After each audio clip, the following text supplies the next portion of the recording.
irmãos da Igreja Presbiteriana de Vila Maria, os irmãos da Congregação de Bananal e também todos aqueles que estão assistindo a nossa transmissão. Nesta manhã, na Escola Dominical, nós vamos poder aprender um pouco mais sobre o Evangelho de João, e eu gostaria que os irmãos estivessem abrindo a sua Bíblia em João, capítulo 1. Nós vamos ler do versículo 35 ao 42, que fala sobre os 2 discípulos de João Batista que seguiram Jesus. Diz assim a palavra de Deus: No dia seguinte, estava João outra vez na companhia de 2 dos seus discípulos. E vendo Jesus passar, disse: Eis o Cordeiro de Deus. Os 2 discípulos, ouvindo-o dizer isto, seguiram Jesus. E Jesus, voltando-se e vendo que o seguiam, disse-lhes: Que buscais? Disseram-lhe: Rabi, que quer dizer mestre, onde assistes? Respondeu-lhes: Vinde e vede. Foram, pois, e viram onde Jesus estava morando, e ficaram com ele aquele dia, sendo mais ou menos a hora 10ª. Era André, o irmão de Simão Pedro, um dos 2 que tinham ouvido o testemunho de João e seguido Jesus. Ele chamou primeiro o seu próprio irmão Simão, a quem disse: Achamos o Messias, que quer dizer Cristo, e o levou a Jesus. Olhando Jesus para ele, disse: Tu és Simão, o filho de João, tu serás chamado Cefas, que quer dizer Pedro.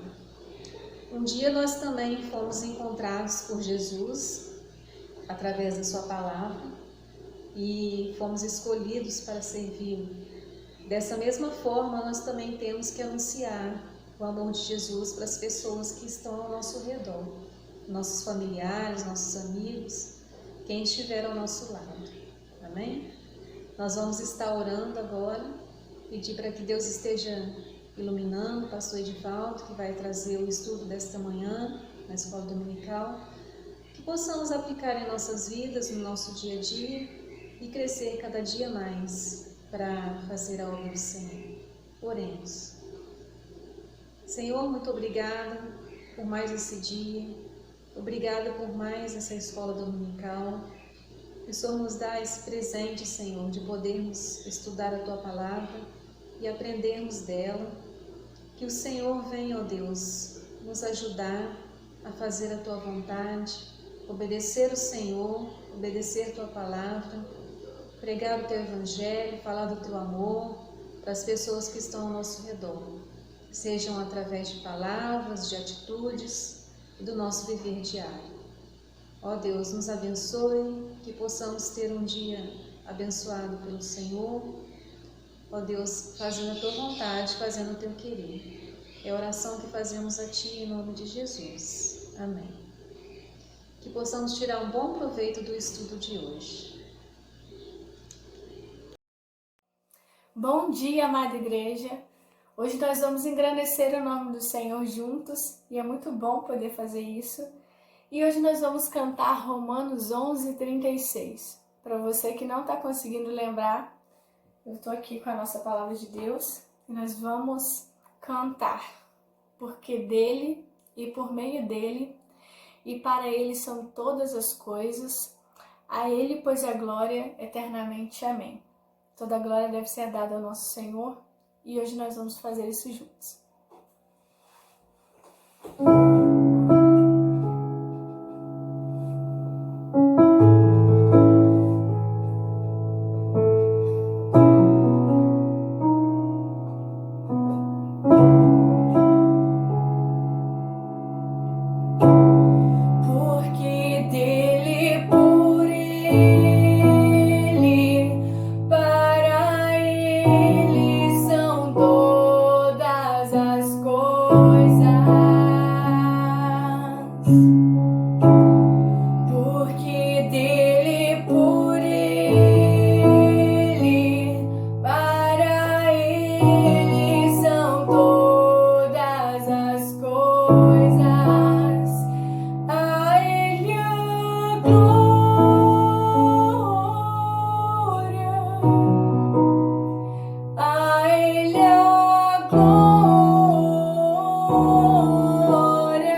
Amém. Quão profundas riquezas o saber e o conhecer de Deus.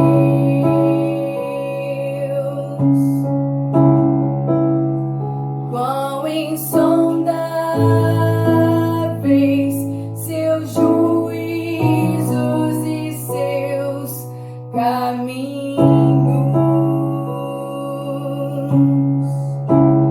Quão profundas riquezas o saber e o conhecer de Deus.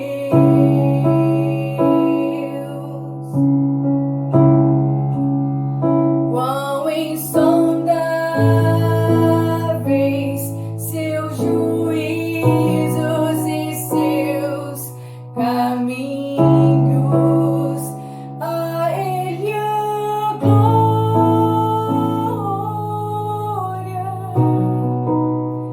a Ele a glória,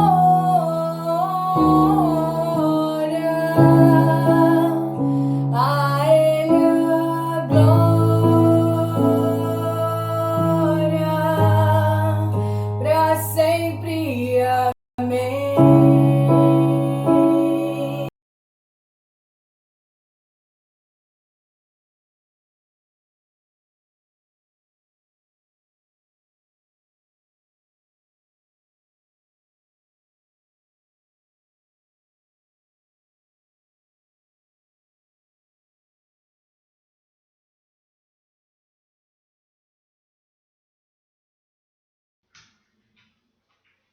A Ele a glória, ao Senhor Jesus toda a honra e toda a glória, né? Que bom estarmos juntos mais uma vez para podermos aprender mais sobre Jesus Cristo, a quem devemos dar toda a honra e toda a glória.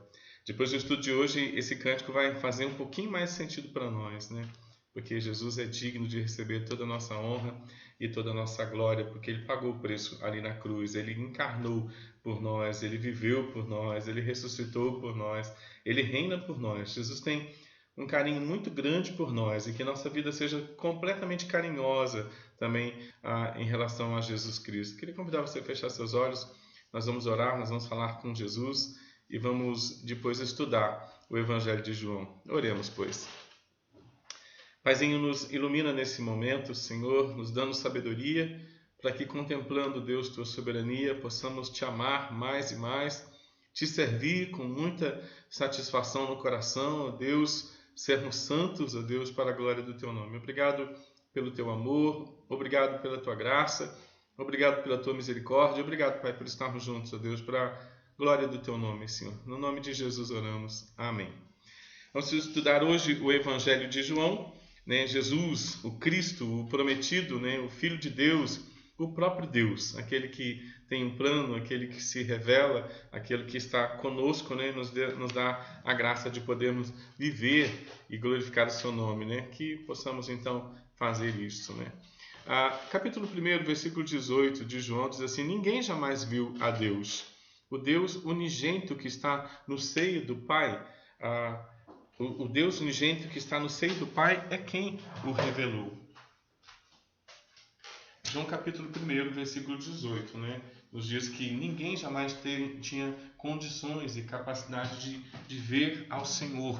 A condição e a capacidade de ver ao Senhor, ela nos é dada agora por Jesus. Jesus é aquele que não somente proclama o reino de Deus, mas que também é o Deus do seu reino. O Senhor Jesus, ele pagou o preço, Jesus se revelou por ser o Deus Todo-Poderoso. Ninguém jamais viu a Deus, mas o Deus Todo-Poderoso agora se revela através de Jesus Cristo. Jesus Cristo é a expressão exata do Senhor.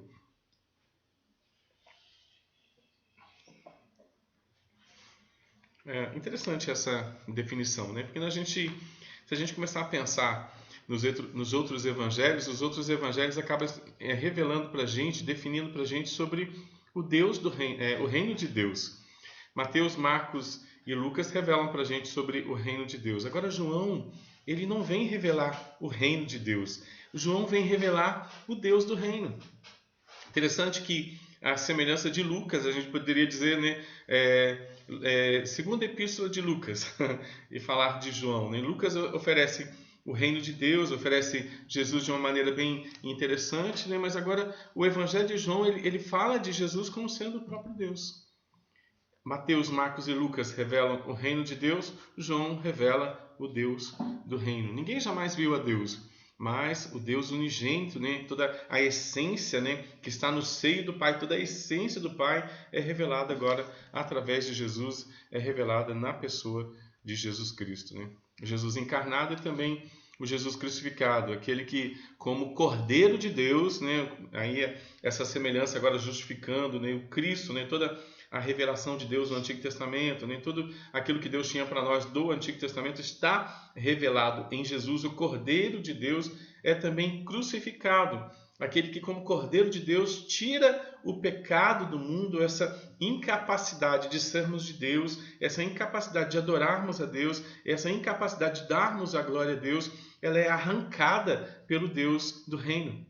O reino de Deus é revelado para nós em Mateus, Marcos e Lucas, e agora o Deus do reino é revelado para nós no Evangelho de João, para tirar o pecado, para tirar toda a incapacidade que a gente tinha de viver para Deus, de tirar todas as incapacidades do Antigo Testamento e trazer para nós agora em João a possibilidade de glorificarmos, bendizermos o nome do Senhor de maneira bem próxima, de maneira bem importante, com muita comunhão. Né? Jesus é aquele que tira o Cordeiro de Deus, ele é o Deus Todo-Poderoso que desce dos céus, a palavra que se encarna, o Cordeiro que traz a glória de Deus para que agora os seus filhos vivam muito mais perto dele. O Evangelho de João é considerado um dos maiores tesouros da fé cristã e ele é a grande pérola preciosa realmente. Ele narra a história de Jesus com uma ênfase na expectativa da ressurreição e também no presente do Espírito Santo com o povo de Deus, para que o povo de Deus agora, a habitação do Espírito Santo, não se esqueça daquilo que foi feito por Jesus Cristo na cruz do Calvário. O Evangelho de João, como tesouro para nós, como a explicação do Deus do reino, ele traz para a gente a lembrança de quem é Jesus, traz agora a influência do Espírito Santo que vem para nos fazer lembrar sobre tudo aquilo que a gente precisa lembrar sobre Jesus Cristo. Né? A gente não pode se esquecer de Jesus Cristo. Né? E João agora fechando, né, os evangelhos de uma maneira bem diferenciada, falando não somente do reino de Deus, mas do Deus do reino. Ele fala da participação do Espírito Santo, nos fazendo lembrar não algo que é novo, mas algo que é antigo. Jesus é o Messias, Jesus é o cumprimento da profecia, Jesus é o vencedor. Né? Em João 19:30 vai dizer que ele é o consolidador de todas as obras espirituais, quando ele mesmo dá o grito em João 19:30, tetelestai, está consumado. Consumado o quê? Tudo que eu precisava está consumado no Deus do reino, no Deus Todo-Poderoso que pagou o preço por mim na cruz do Calvário. Capítulo 2, versículo 22 vai afirmar assim: quando, pois, Jesus ressuscitou dentre os mortos, lembraram-se os seus discípulos de que ele dissera isto e creram na Escritura e creram na palavra de Deus, né? Na ressurreição de Jesus, quando ele então executa, quando ele efetiva, né, tudo aquilo que precisava ser efetivado e consolidado na cruz do Calvário. Agora os discípulos conseguem olhar para a Escritura e conseguem se lembrar de que Jesus cumpriu com perfeição todos os propósitos como Deus do reino. Interessante, né? Jesus está entre nós, Jesus estava entre os discípulos, né? E eles não conseguiam entender e compreender exatamente quem era Jesus, porque a aparência é que os olhos ainda estavam meio que encobertos, mas Jesus ressuscita e agora eles se lembram da palavra, e quem faz lembrar da palavra é o Espírito Santo, né? Quando, pois, Jesus ressuscitou dentre os mortos, os discípulos se lembraram, e se lembrar daquilo que foi efetivado e consolidado por Deus é obra do Espírito Santo que agora habita no povo de Deus para fazê-los lembrar daquilo que é Jesus na sua essência, naquilo que Jesus fez com seu poder, com sua majestade, e faz lembrar de onde está Jesus. Jesus está sentado no trono do universo, né? Nos fazendo lembrar todas as vezes que ele comanda todas as coisas de maneira excelente e perfeita. Capítulo 14, versículo 26 vai afirmar: mas o Consolador, o Espírito Santo, a quem o Pai enviará em meu nome, esse vos ensinará todas as coisas, através de uma leitura santa da palavra, e vos fará lembrar de tudo o que já foi dito, de tudo o que vos tenho dito. Olha que relação interessante, né? Jesus veio, Jesus fez a sua obra, no momento o povo não se lembrou de maneira exata, como diz capítulo 2, versículo 22, mas a partir da sua morte, a partir da sua ressurreição, o povo começa agora a se lembrar daquilo que foi feito e consolidado de maneira plena, absoluta por Jesus Cristo ali na cruz do Calvário. O Espírito Santo que agora vem habitar, ele vem sacudir a nossa memória para que olhemos para aquilo que está escrito, para que possamos então lembrar daquilo que foi efetivado e consolidado por Jesus Cristo. Na leitura da Bíblia, o Espírito Santo vai aplicando a verdade da grandeza de Deus e o Espírito Santo também vai aplicando no nosso coração sobre aquilo que já foi feito na cruz do Calvário por Jesus Cristo, de maneira tão plena, de maneira tão perfeita e já consolidada. Jesus já consolidou a sua obra salvadora, Jesus já consolidou tudo na cruz do Calvário para que nós agora possamos fazer aquilo que nós cantamos agora há pouco, quando diz que por Ele, por meio dEle e para Ele são todas as coisas, a Ele pois a glória eternamente, a Ele que veio, a Ele que já pagou o preço, Ele que já consolidou tudo ali de maneira perfeita, receba toda adoração e todo louvor da parte de Jesus Cristo. Mariana? Viviane de Conceição de Jacareí colocou: esse momento de crise global nos faz lembrar do Cristo, da promessa que o fim está próximo, desde a inauguração do reino. E ele voltará. Maranata. Amém. Essa pandemia mundial, ela fortalece a nossa memória acerca de Cristo, acerca do seu governo. João é interessante porque João faz a gente lembrar de que Jesus está no controle, de que tudo que a gente precisava foi feito, realizado, efetivado, consolidado de maneira plena ali na cruz do Calvário, E agora Jesus ele está acima de tudo isso, João capítulo 16 ele diz assim: quando o Espírito vier, quando vier, porém, o Espírito da verdade, ele nos guiará a toda a verdade. Porque não falará de si mesmo. O Espírito Santo nunca falou, nunca foi independente na sua obra. Mas dirá tudo o que tiver ouvido e vos anunciará as coisas que hão de vir. Ele me glorificará porque há de receber do que é meu. E vou-lo anunciar. Olha que coisa interessante. As pessoas às vezes recorrem ao Espírito Santo como uma terceira revelação, uma segunda revelação daquilo que é a verdade de Deus. Então a gente tem o Antigo Testamento, a gente tem o Novo Testamento e a gente tem o Espírito Santo. Não é assim. Os três são um, num propósito único, de definir a grandeza de Jesus, o governo de Jesus e a nossa morada celestial. E o Espírito Santo não lembra a gente, não cria nenhuma palavra que não seja aquilo que já está pronto, escrito, narrado sobre Jesus Cristo. Não há uma terceira realidade, não há a realidade do Deus Pai, a realidade do Deus Filho e a realidade do Deus Espírito Santo. A realidade é uma só, a realidade é Jesus Cristo. A Bíblia de Gênesis e Apocalipse fala de Jesus Cristo. Não há uma verdade sobre o Pai, uma verdade sobre o Filho, uma verdade sobre o Espírito. Não, há uma verdade somente. A verdade se chama Jesus Cristo, E Jesus Cristo vai voltar realmente. E quando a gente fica muito agarradinho aos princípios dessa terra, achando que a terra é um fim em si mesmo, parece que o Senhor manda um sacode, o Senhor manda um sacode mundial para que aqueles que estão em Cristo estejam mais em Cristo. Aqueles que não estão em Cristo, mas que são de Cristo, voltem para Cristo e se revele àqueles que nunca tiveram interesse nenhum em ser de Jesus Cristo. A gente está vivendo essa realidade. Mas dentro do contexto de João, o Espírito Santo faz lembrar aquilo que foi prometido sobre Jesus, aquilo que Jesus fez, e que ele vai voltar. E a gente está vivendo agora esse momento de Jesus já fez tudo. Agora só falta ele voltar. Desde que ele foi crucificado, desde que ele ressuscitou, a gente está aguardando então o seu retorno. Mariana? Adriana Medeiros colocou: graças a Deus que seu Filho Jesus está no controle de tudo. Nossa fé é maior cada dia mais nele. Obrigado, Deus. Aleluia, Jesus está no controle, E ele nunca vai perder o controle. Não tem como Jesus Cristo, nosso Rei, o nosso Deus, o Pai, perder o controle. Não há possibilidade nenhuma, viu, irmãos? A gente pode ficar muito consciente, muito tranquilo, porque Jesus Cristo nunca perdeu o controle da história que ele mesmo escreveu.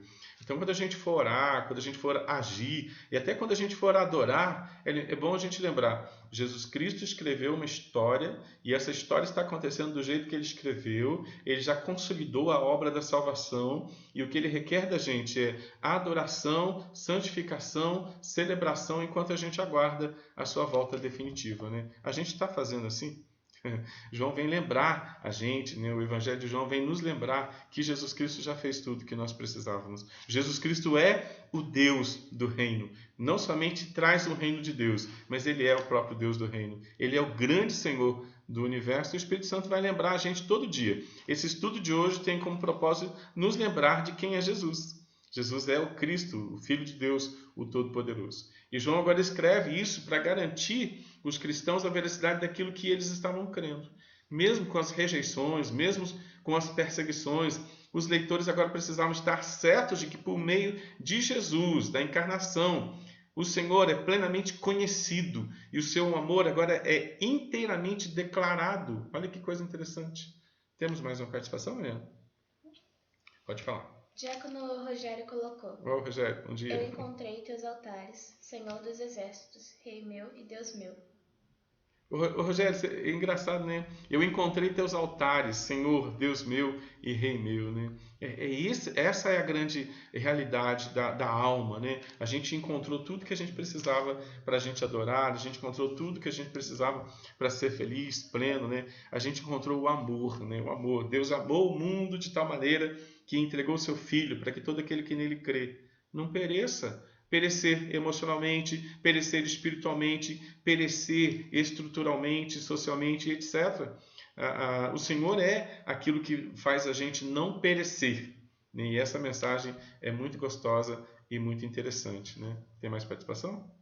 Não? Então, quando a gente entende João escrevendo, né, aos cristãos sobre a realidade de Jesus, mesmo com rejeição, mesmo com perseguições, o povo estava então entendendo que o amor de Deus era perfeito. E se o amor de Deus é perfeito, a gente tem onde encostar a nossa cabeça e descansar o nosso coração. Era o que João fazia. João era o discípulo que encostava a sua cabeça em Jesus e descansava o seu coração. Esse apóstolo tão interessante por escrever João, 1 de João, 2 de João, 3 de João, e escrever Apocalipse para narrar no último livro da Bíblia que Jesus é o leão da tribo de Judá, que Jesus é o Cordeiro de Deus, que Jesus é o vencedor, que Jesus é o Deus Todo-Poderoso. Aquele que era, aquele que é, aquele que vai voltar, né? O Alfa, o Ômega, o Todo-Poderoso. Né? João tinha essa facilidade de entender Jesus Cristo como sendo o Deus do reino. Né? E João tem esse projeto para nós também. Né? Para explicar bem essa verdade perfeita, João insere a história de Jesus num contexto bíblico bem profundo.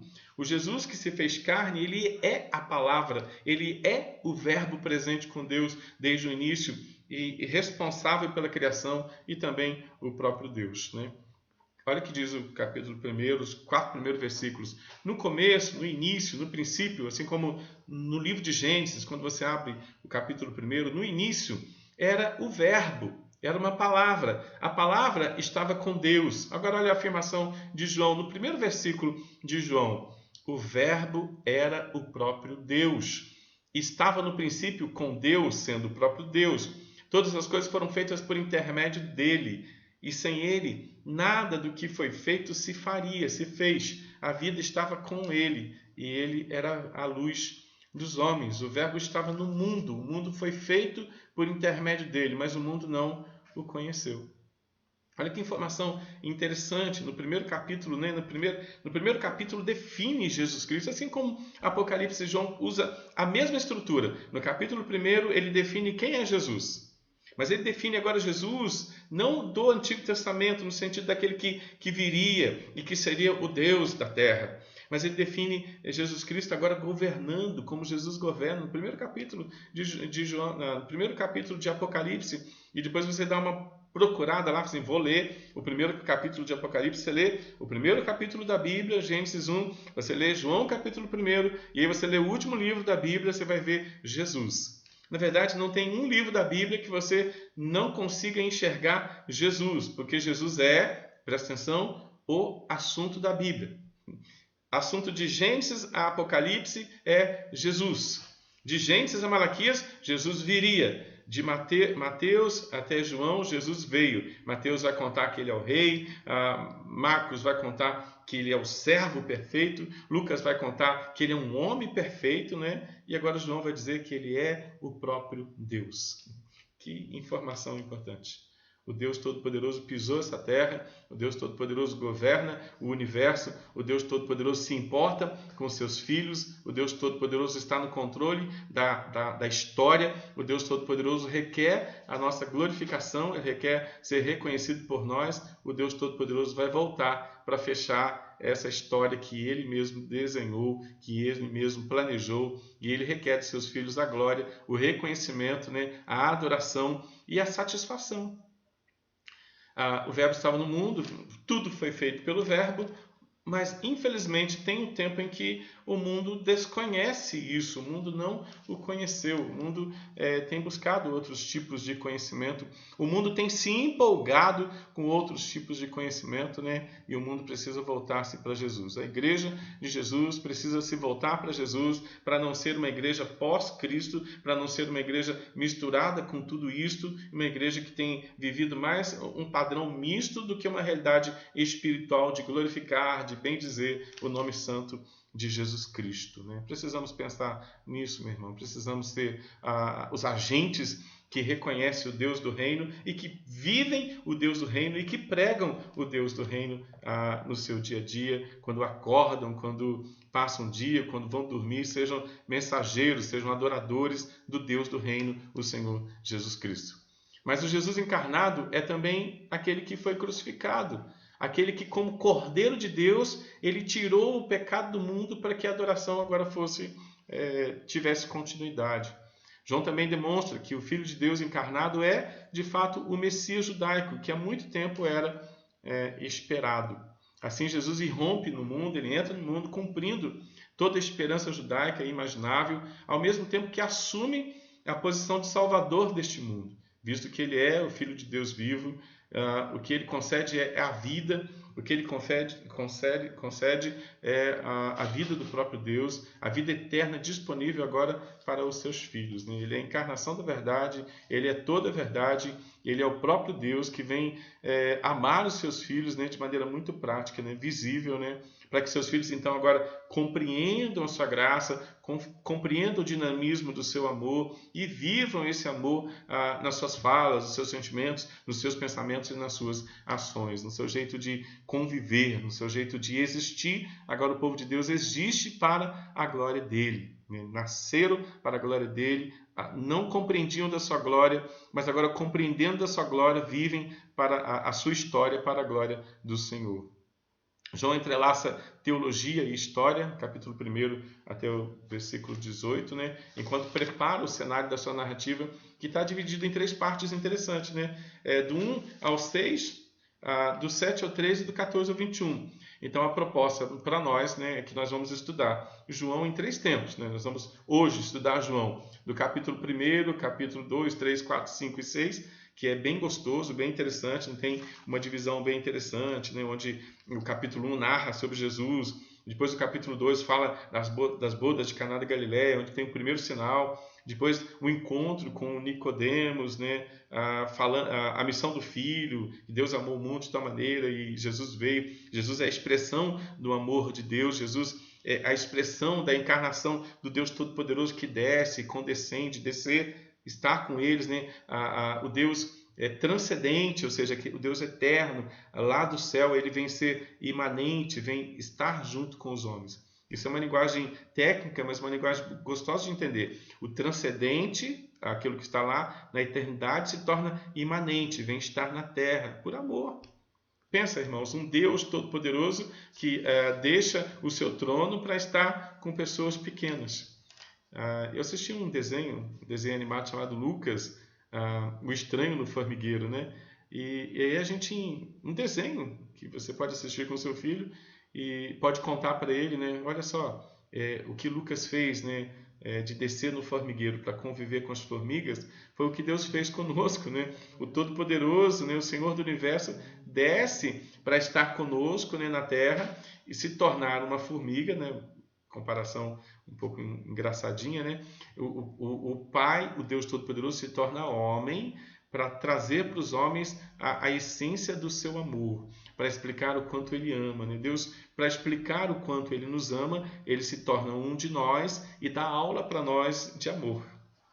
João é uma carta de amor, né, onde Deus diz, eu te amo, e a carta de amor é declarada para você em 21 capítulos. Né?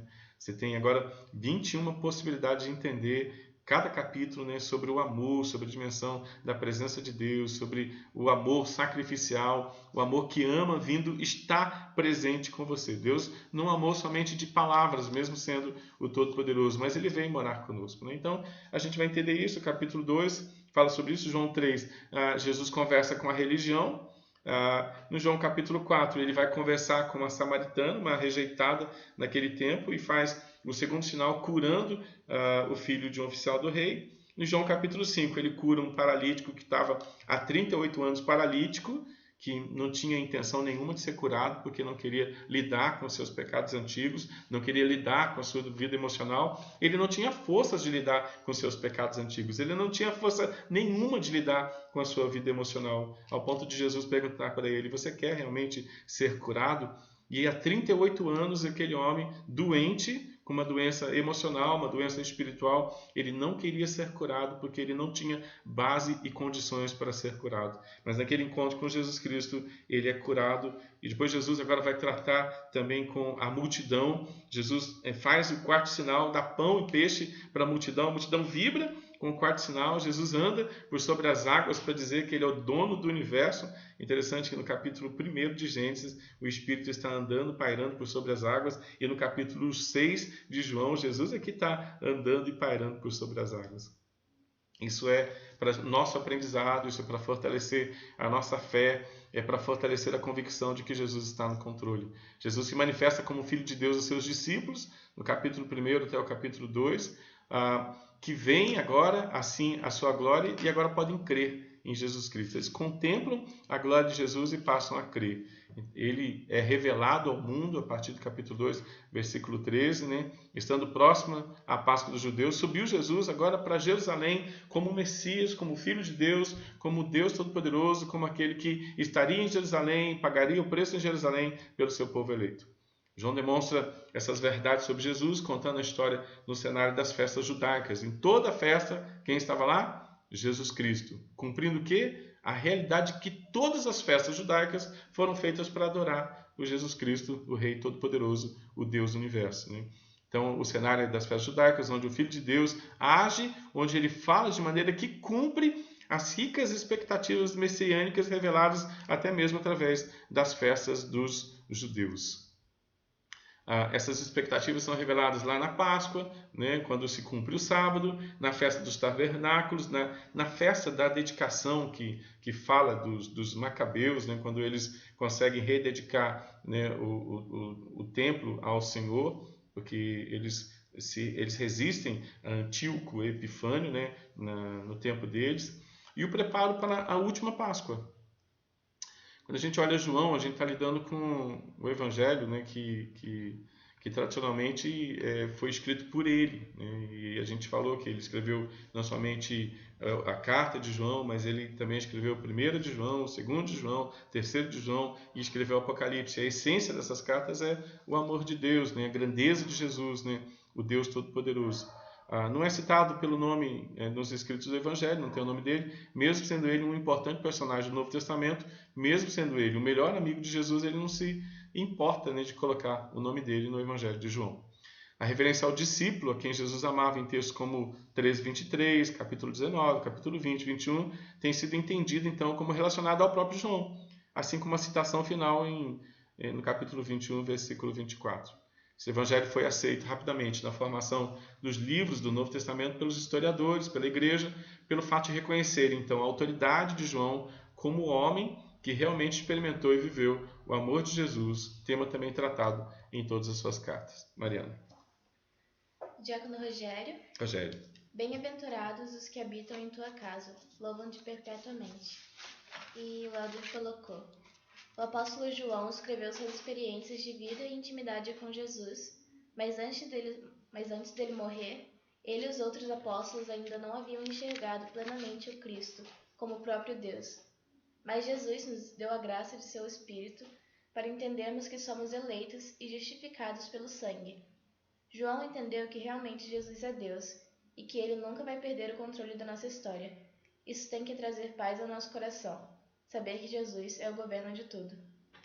Que definição excelente, né? Que definição excelente que a gente entender essa soberania de Deus, né? A gente entender Jesus nos dando graça para nos entendermos então, como eleitos e justificados pelo seu sangue, e a gente viver isso como paz para o coração, né? Muito boa a sua fala, Helder. Faz uma música. Muito boa essa fala. Essa fala é interessante, porque aquilo que Jesus fez é a base da nossa paz. É a base para o nosso ânimo, né? Para a gente viver em plenitude em qualquer tempo. Então, todo tempo e qualquer tempo, né? A base para a nossa vida é Jesus ser o Senhor da história. E isso é a base para a gente glorificar o nome dele também, para a gente viver amado, alegres, em paz e animado.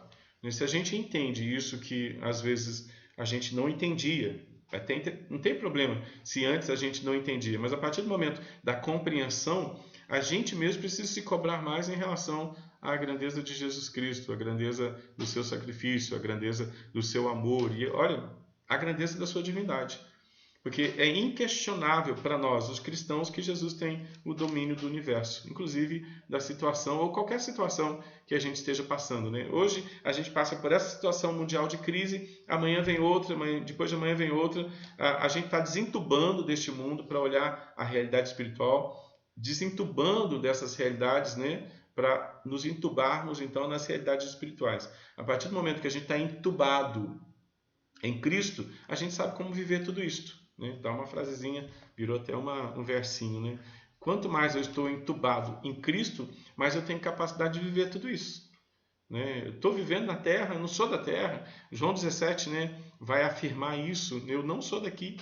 Na terceira lição, a gente vai abrir com João capítulo 17, né? Eu não sou daqui, mas eu estou aqui para glorificar o nome de Deus, sendo santificado e purificado pelo conhecimento da palavra. Em João 17, ele vai dizer e afirmar que eu preciso conhecer essa palavra. Né? Santifica-os na verdade. A tua palavra é a verdade. Meu irmão, a única maneira de fazer isso que nosso irmão Helder falou agora, né? De ter paz no coração, né? E não viver entubado na realidade da crise, informado pela realidade da crise, a gente está entubado na realidade de Cristo, o Senhor de tudo isto. Tem mais participação? Não?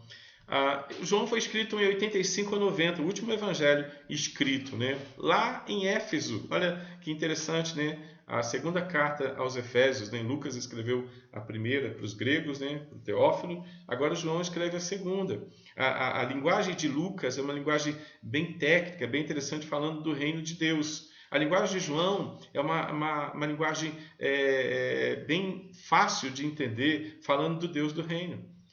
Escreveu em Éfeso, local onde João desenvolveu grande parte do seu ministério.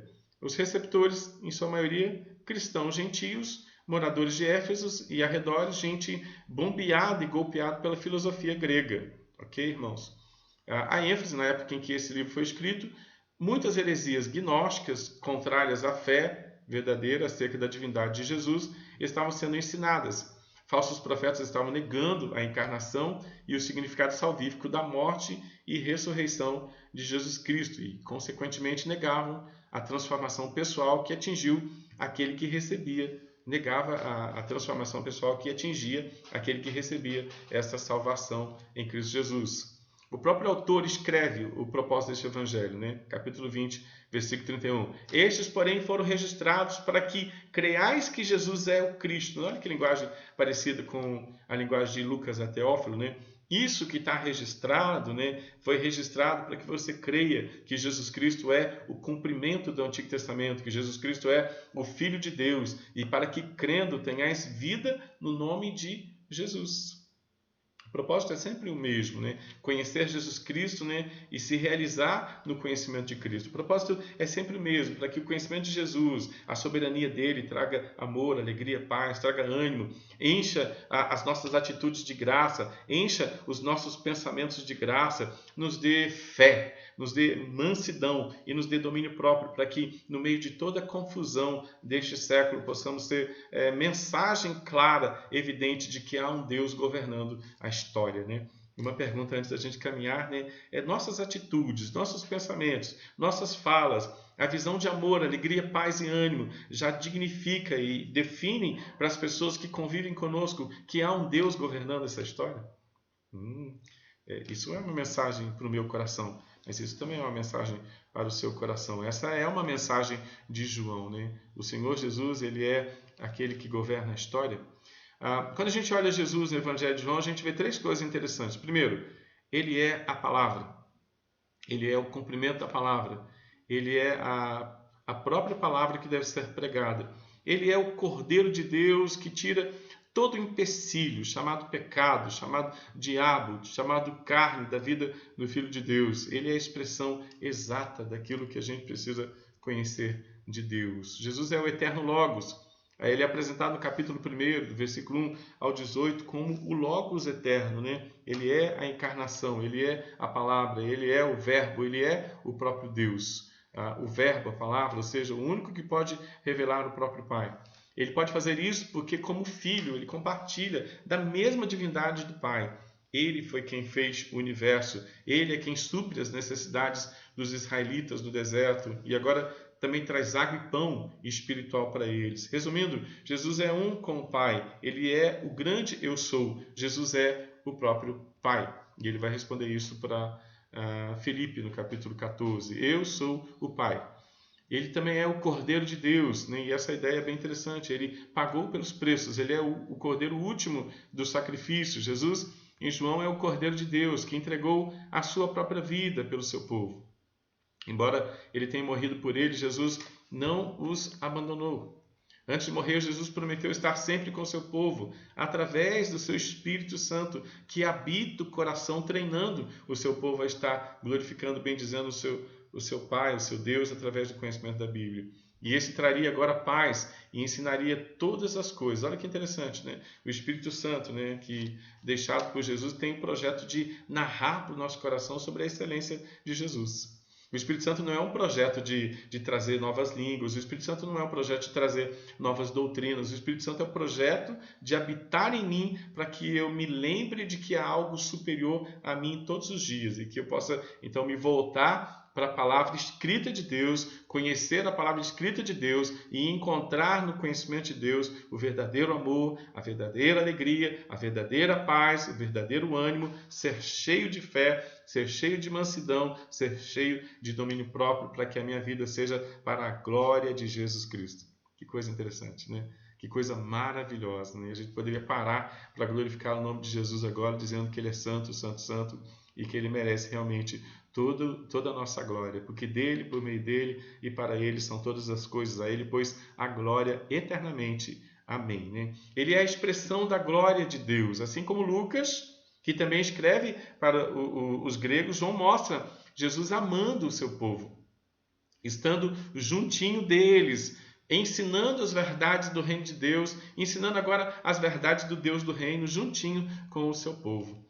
Jesus participou das festas importantes, a Páscoa, a festa dos tabernáculos, a festa da dedicação, e iniciou sua manifestação visível da sua glória na transformação da água em vinho, em uma festa de casamento lá no capítulo 2, em Caná da Galiléia, onde ele faz o seu primeiro milagre.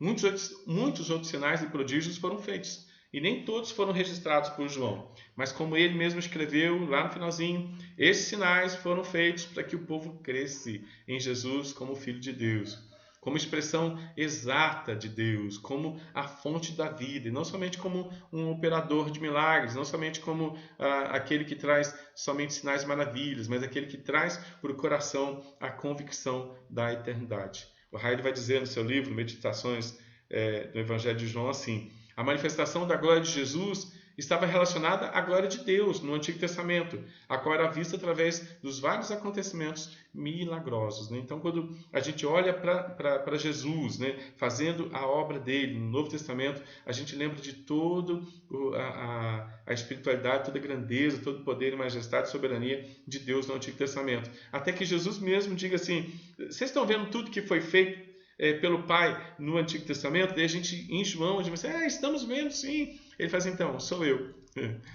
Eu sou. Aí, em João, Jesus ele diz assim, o eu sou do Antigo Testamento sou eu. Como diz uma música popular brasileira, né? Esse homem sou eu, né? Esse que fez tudo no Antigo Testamento sou eu. E aí essa definição, ela traz um susto para a religião, admiração nos discípulos, não compreensão total, mas a admiração nos discípulos, que depois se tornando apóstolos, conseguem se lembrar das afirmações de Jesus em João, afirmando que sou eu, afirmando eu sou, e isso se torna então a estrutura apostólica de pregação da mensagem, de conscientização da mensagem, de realização da mensagem, primeiro aqui, Se Jesus é o eu sou, se Jesus sou eu, né, no sentido de ele ser toda a plenitude do Pai, então a gente está muito bem acompanhado, porque ele habita em mim e ele me faz lembrar dia após dia que ele é o próprio Deus. E sendo o próprio Deus, ele é o Senhor do universo. Bom, vamos lá, capítulo 1, né? Vamos lá, capítulo 1, capítulo 2, capítulo 3, capítulo 4, capítulo 5 e 6, né? Vamos dar uma olhada nesse texto, né? Vamos dar uma compreendida nesse texto, né? Vamos amadurecer a consciência de Deus hoje, no capítulo 1 até o capítulo 6, tá bom? Provavelmente a coisa mais marcante quando se lê João, depois dos sinóticos, é o quanto que ele é igual, mas também é diferente destes, porque Mateus, Marcos e Lucas narram a chegada do reino de Deus, mas João faz questão de narrar a chegada do Deus do reino. Entendeu a diferença? Mateus, Marcos e Lucas narram, chegou o reino de Deus, chegou o Messias, chegou o Senhor, né, que é o cumprimento da profecia, mas João ele vai além. João ele narra Jesus dentro de um conhecimento interessante. Lucas faz um conhecimento, define um conhecimento técnico de Jesus, né, como homem, para que os homens possam, principalmente os pensadores gregos, os filósofos gregos, né, os pensadores gregos precisam de uma prova, né? Lucas ele traz uma prova de que Jesus é Deus, de que Jesus é o Senhor, de que Jesus é o Messias, de que o reino de Deus chegou. Mas agora João ele fala assim, olha, esse Jesus que inaugurou o reino de Deus, ele é o próprio Deus do reino. Isso é bem interessante, né? Mateus, Marcos e Lucas mostram grande parte do ministério de Jesus fora de Jerusalém. Já João mostra o ministério de Jesus dentro de Jerusalém. Olha que interessante. Não só o cenário básico do ministério de Jesus é outro, Jerusalém em vez da Galileia, mas o seu ministério todo parece ter um aspecto bem diferente. Não há aqui segredo messiânico, pois Jesus é confessado como Messias desde o início. Não há parábolas. Você já percebeu que no Evangelho de João não há parábolas? Apesar das ricas narrações simbólicas da videira, o pão da vida, do capítulo 6, e o bom pastor, não há parábolas. Não há essa definição de contar uma história. Também em João não há expulsão de demônios. Nem a narrativa da provação no deserto, e nem a narrativa da transfiguração.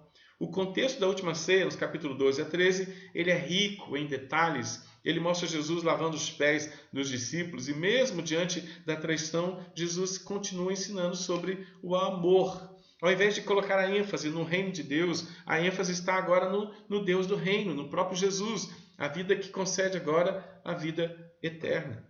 E é tão interessante a gente olhar para João assim, a gente conseguir entender João assim como aquele que traz a realidade do reino de Deus, aquele que traz a possibilidade do conhecimento de Deus, que traz a comunhão com o Senhor, né? Jesus ele vem para se relacionar conosco, né? E ele se revela agora como sendo o próprio Deus. O Deus que está conosco, o Emanuel, o Deus conosco, o Deus presente conosco, é plenamente revelado no Evangelho de João, e a gente fica muito feliz com isso, né? E o primeiro capítulo fala exatamente da divindade de Jesus. O primeiro versículo de João vai afirmar: Jesus é Deus.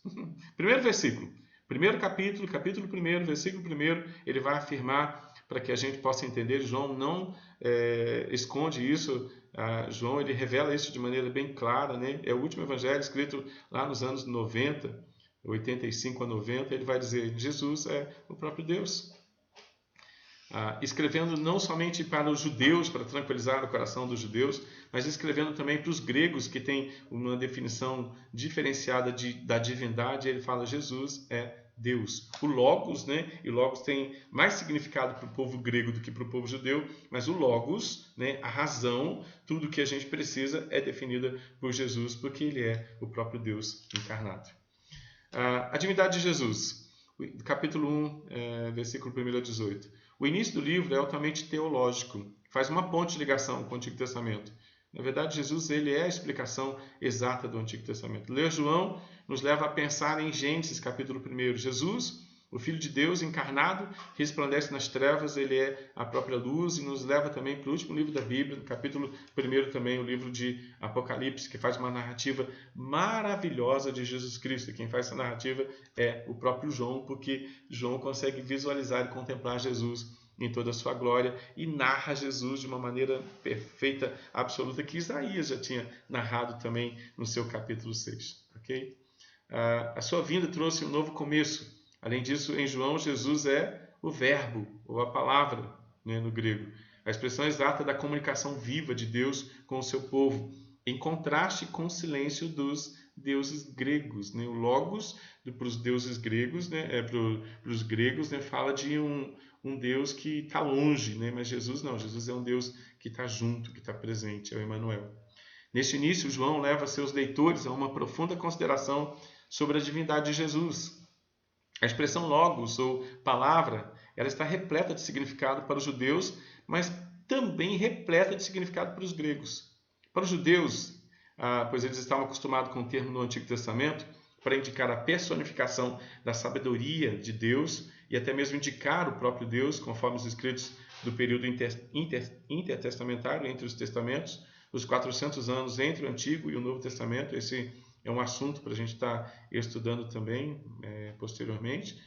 Para os gregos, eles usavam o termo logos para indicar a razão, pensando aí em todo o pensamento filosófico, né, que foi preparado nesses 400 anos aí antes de Jesus chegar, né, pelos nossos filósofos da história, Sócrates, Platão e Aristóteles, né, logos para indicar a razão que governa o universo. Se a gente pensa que os filósofos trabalharam a razão como solução, agora Jesus vem sendo toda os pensamentos filosóficos que os filósofos, né, planejaram e pensaram, né, na história. Né? Eles, os filósofos que sempre procuraram o caminho, a verdade e a vida, agora tem Jesus sendo apresentado como caminho, a verdade e a vida, a razão, a verdade que eles tanto precisavam. Tudo isso foi o pano de fundo para que João muito ousadamente ensinasse que Jesus nasceu como homem, mas ele é a palavra de Deus, ele é o próprio Deus, ele é a razão que governa o mundo. Né? Resposta aí, né, tanto para judeus como para gregos, né? Resposta para judeus, em cumprimento de todo o Antigo Testamento, resposta para os filósofos que nos últimos 400 anos, nos últimos 500 anos, estavam aguardando, né, a definição exata da razão vivendo entre os homens. Né? Jesus é a razão.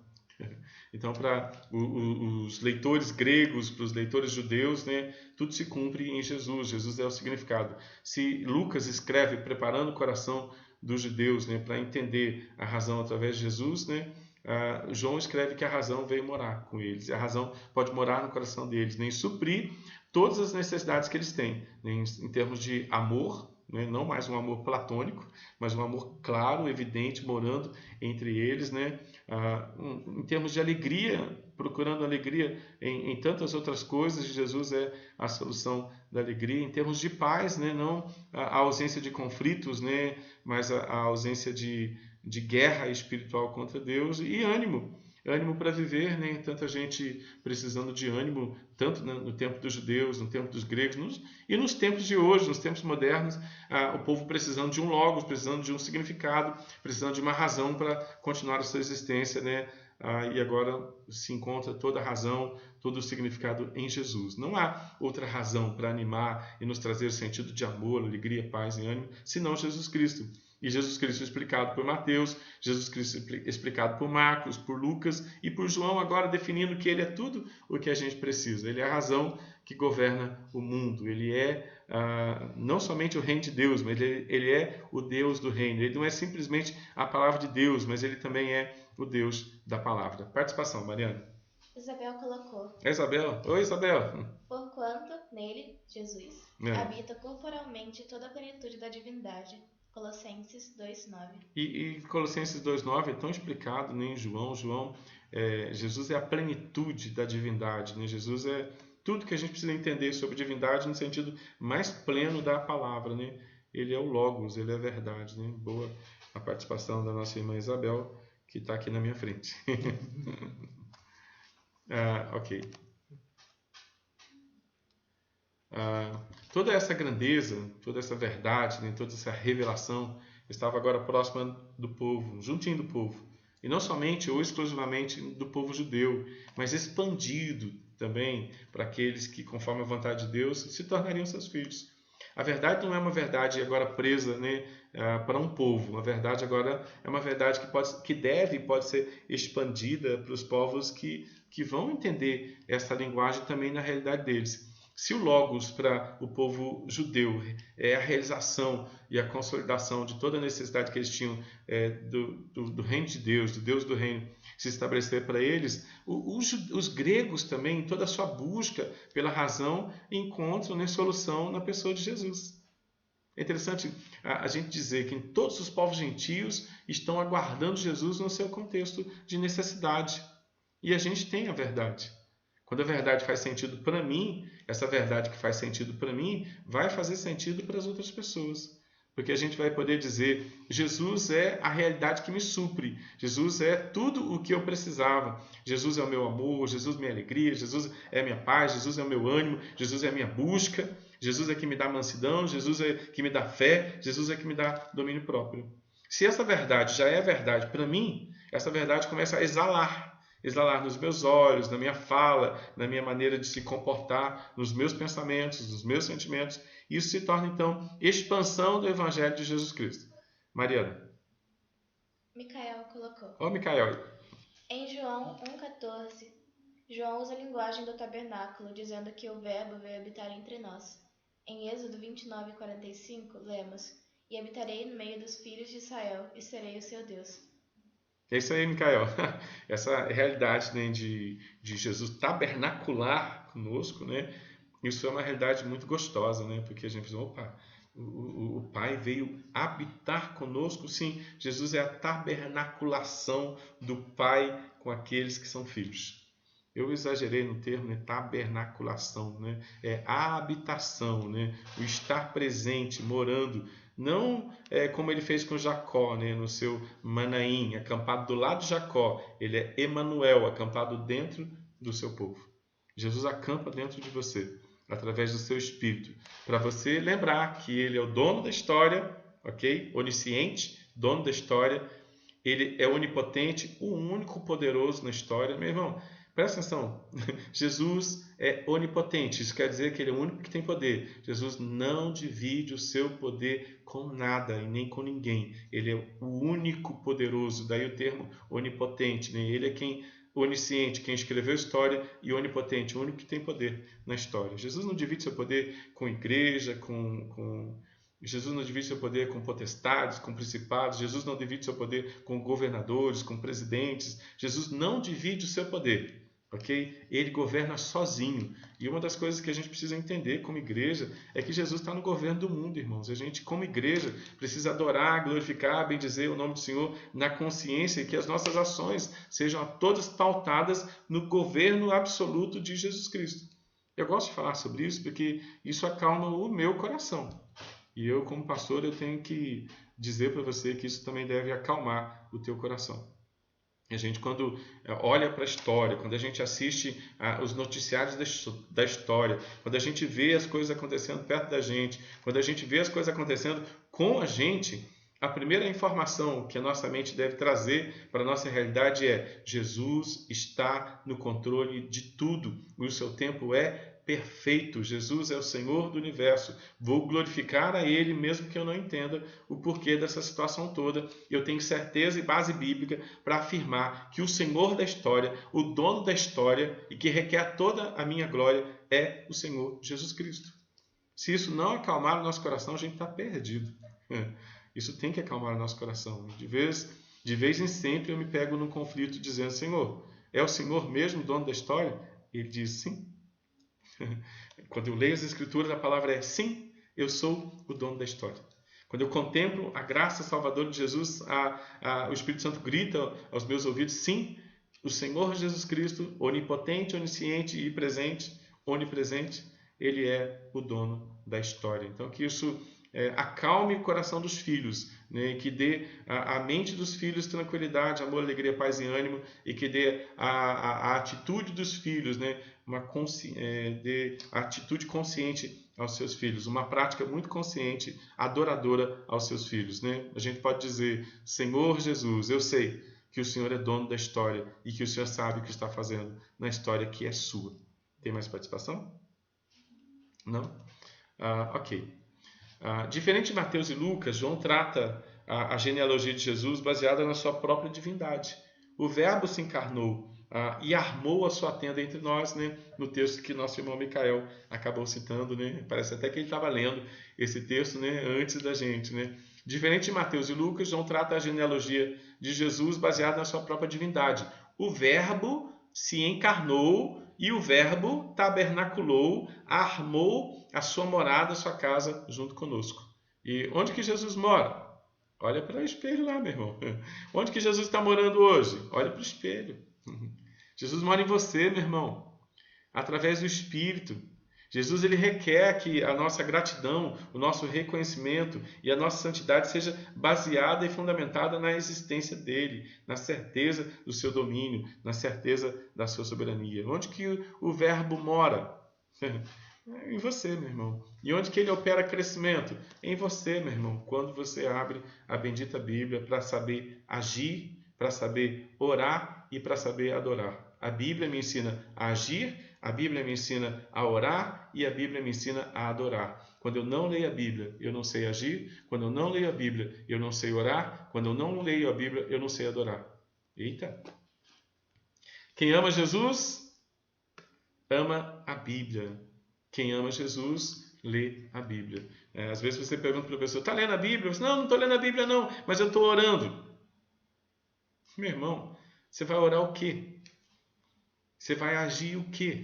Você vai adorar o quê? Se você não tem conhecimento daquilo que é a grandeza eterna de Jesus Cristo, né? A gente precisa de conhecimento, a gente precisa de vida devocional. Marta e Maria. Marta coloca Jesus dentro da casa. Maria se queda aos pés do Senhor a ouvir-lhe os ensinamentos. Não há momento mais importante na sua vida que não seja a sua vida devocional. Muita vida devocional, muito poder.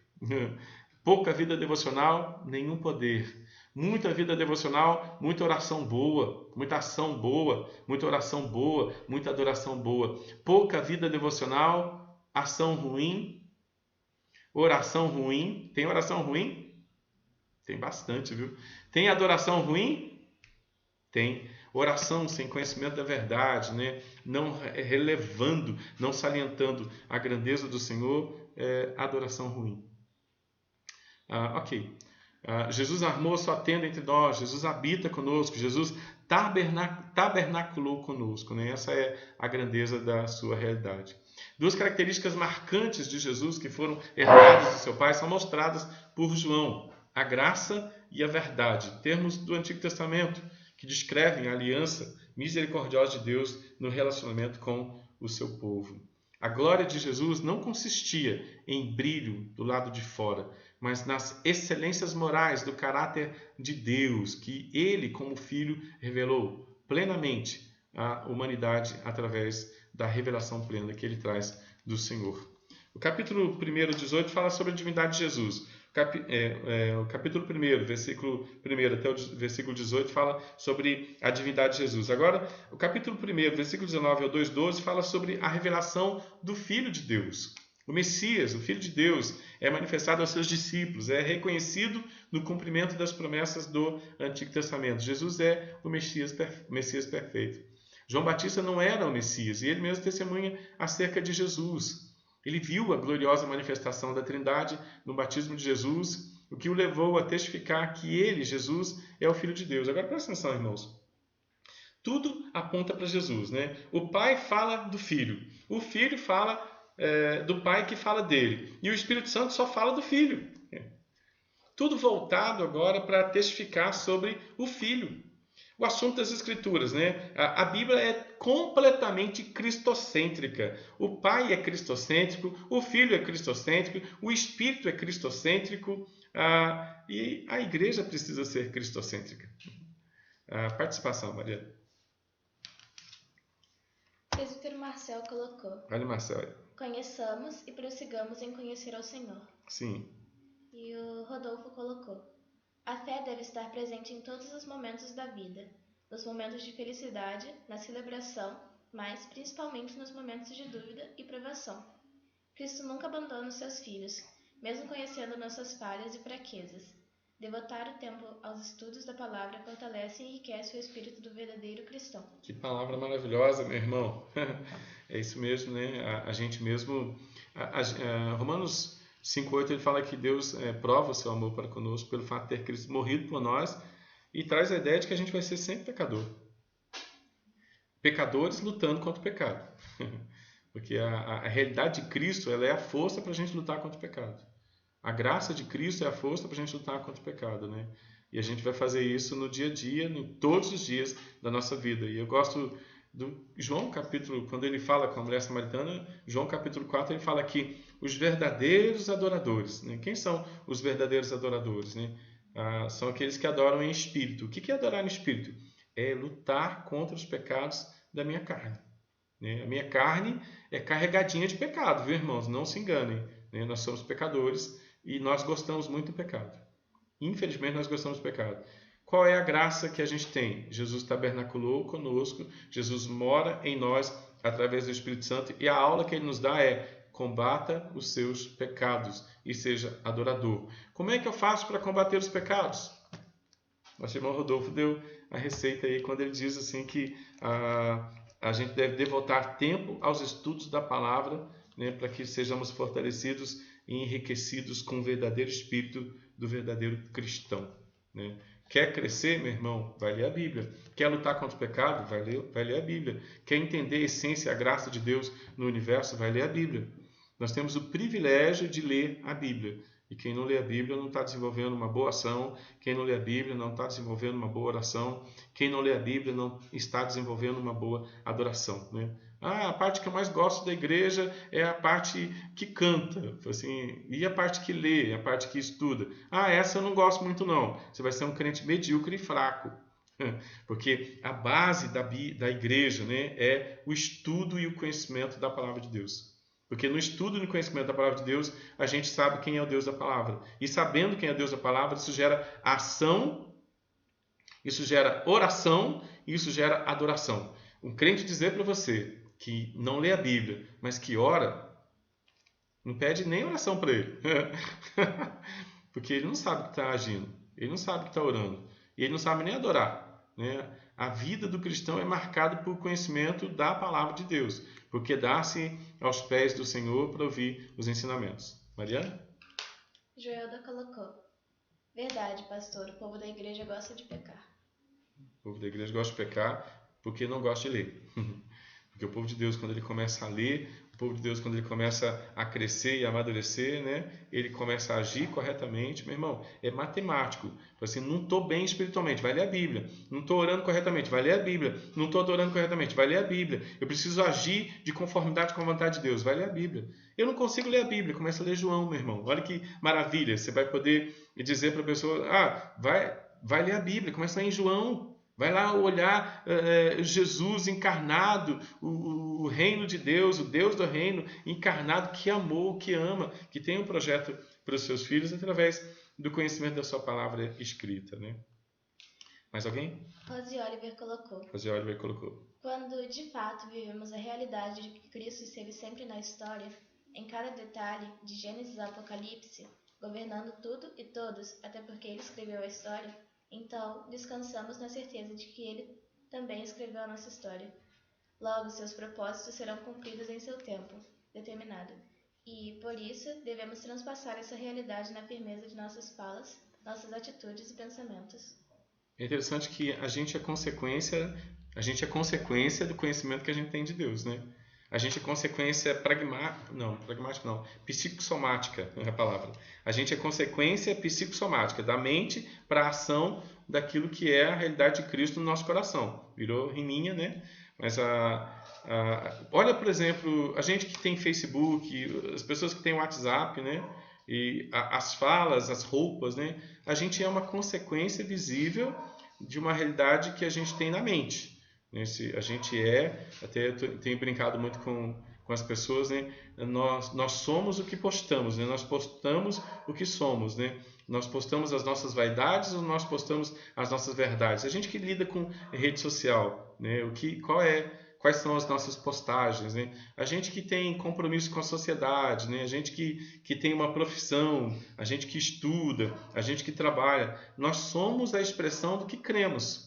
As nossas falas expressam o que nós cremos, né? Os nossos pensamentos acabam definindo nosso jeito de se expressar. As nossas vestes acabam definindo o que nós cremos, né? Nós somos aquilo que cremos, nós expressamos aquilo que está realizado no nosso coração, né? E a fala da Rose é interessante, né? Porque realmente nós precisamos viver a realidade de que Cristo é o Senhor da história, né? Pode falar, Mariana. Missionário Alcino colocou: em Efésios 1,13, Paulo afirma: em quem também vós estáis, depois que ouvistes a palavra da verdade, o evangelho da vossa salvação, e, tendo nele também crido, fostes selado com o Espírito Santo da promessa. Através de Jesus, o Espírito Santo é o selo de Deus para nos fazer propriedade exclusiva dele. Sua presença em nós ratifica que temos uma fé genuína e prova que somos filhos de Deus. Agora o seu poder e obra em nós se transforma e nos faz adorador por excelência. É interessante que o Alcino e a Rose falaram a mesma coisa, né? O psicossomatismo, né? Psique e corpo, né? O que pensamos somos, né? Nós somos a realidade do que cremos, né? E as pessoas estão olhando para nós. As pessoas que convivem conosco podem nos ajudar muito a afirmar. As pessoas que nos conhecem podem nos ajudar a afirmar se a gente tem expressado, né, essa fé boa e bonita, né, que o Senhor já nos deu, né? Essa realidade que o Senhor já nos deu. João Batista não era o Messias, ele testemunha acerca disso. Ele viu a gloriosa manifestação da Trindade quando batizou Jesus, capítulo 1, o que o levou a testificar que ele, Jesus, era o Filho de Deus, né? Ele, Jesus, era o Senhor, o dono da história. E ele faz o anúncio: eis o Cordeiro de Deus, e impulsiona 2 discípulos seus a seguirem Jesus. Estes homens queriam uma verdade, esses homens precisavam de um mestre, assim como os pensadores, né? Interessante que a maneira de Jesus tratar os seus discípulos era uma maneira muito parecida, né, com a maneira com que os gregos tratavam os seus discípulos, né? Caminhava com eles, né? Ensinava publicamente a eles. E agora João tinha também os seus discípulos que andavam com ele, e João agora fala assim: olha, esse é o Cordeiro de Deus, né? E João aponta para Jesus, né? E esse é o Cordeiro de Deus. E os discípulos agora querem mais, né? E vão atrás de Jesus Cristo. Eles encontram o Messias, né? Capítulo 1, versículo 41. Um desses 2 era André, que vai primeiro atrás do seu próprio irmão Simão e o leva a Jesus, que dá a ele um novo nome para a sua nova caminhada, Pedro. Sabe que isso é tão interessante, irmãos, que é uma matemática, né? A matemática diz assim, né? Se algo é bom para mim, eu divido com todo mundo. Por quê? Porque é bom para mim. Aí André, ele conhece Jesus. E André, ele fica tão empolgado com Jesus, e Jesus é tão bom para ele, que ele vai buscar Simão. E a gente tem até um projeto na igreja chamado Projeto Simão. Se Jesus é bom para você, então conta isso para o seu Simão. E aí tem o Projeto Simão. Se Jesus é bom para você, se Jesus realiza você, percebe os Simões que Jesus já colocou do seu lado e conta para eles o quanto Jesus é bom para você. E André fez isso, irmãos. André fez isso. André foi correndo contar para Simão: olha, encontrei Jesus. Ele é bom para mim. Ele me realiza. E ele leva agora o seu irmão Simão para estar com Jesus. E o seu irmão Simão se torna o Pedro, a pedra, a rocha.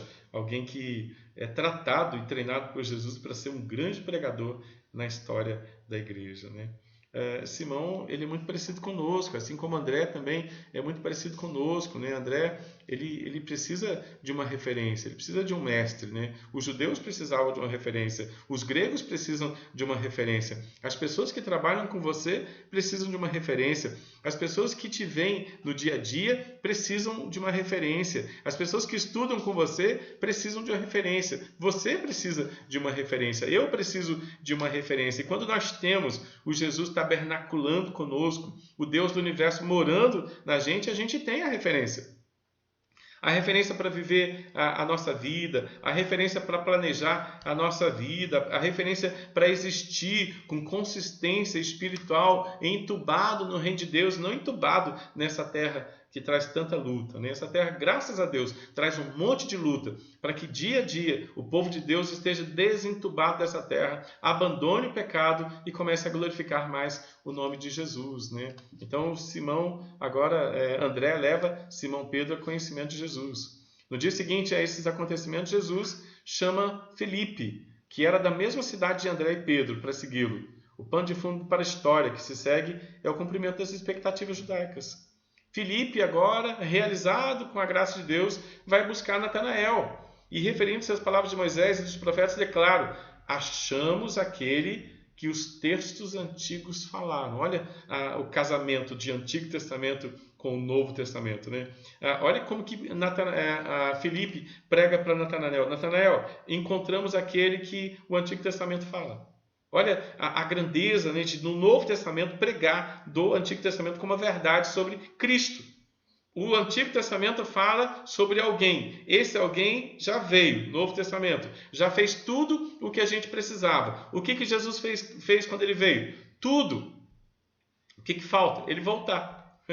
O que Jesus fez quando ele veio? Ele fez tudo, plenamente perfeito, de maneira absoluta. O que ele fez? Venceu o pecado, venceu o diabo lá na cruz do Calvário, tirou a nossa culpa, nos deu a dimensão da sua graça, seu poder, sua majestade, só que a gente precisa conhecer disso. A crise não é naquilo que Jesus Cristo fez. Aqui, a crise, meu irmão, é muita gente ainda não conhecer aquilo que Jesus Cristo fez. E quando Filipe vai pregar para Natanael, ele diz assim: encontramos aquele que os textos antigos falam.